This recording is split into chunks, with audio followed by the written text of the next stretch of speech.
Los Angeles is a giant when it comes to making movies.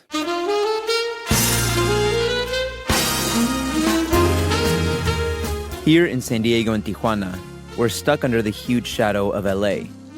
It's hard to compete with Hollywood unless you're like Canada or New Mexico, two places that have aggressively and successfully gone after the film industry by luring production companies with big tax breaks and other financial incentives.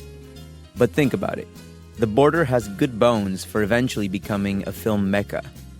It's one big, super diverse place that offers access to two really different backdrops.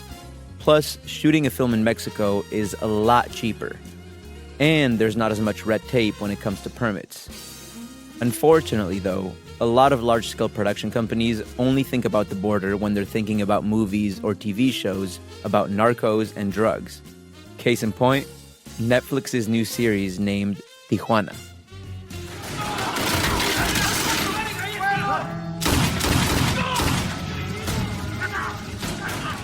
Lots of filmmakers only see the Mexico-U.S. border as a backdrop for stories about drug cartel violence. It's become such a trope that narco fatigue is a term now. Folks are exhausted by news and pop culture about the drug trade in Mexico.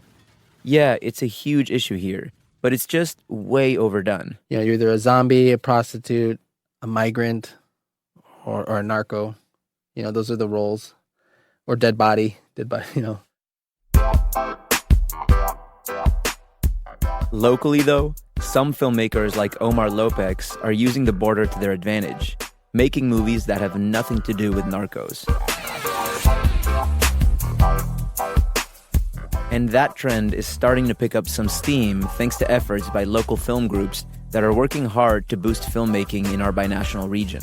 Hopefully that helps create more of a cross-border collaboration. If we can get through the mental border, if we can go, okay, it's okay to go down to Mexico and I'm going to survive, I think there'll be a lot more collaboration. But that border can really shut people down.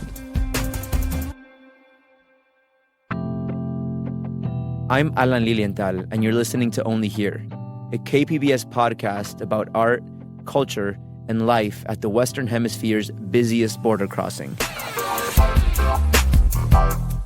Today, a story about filming across borders.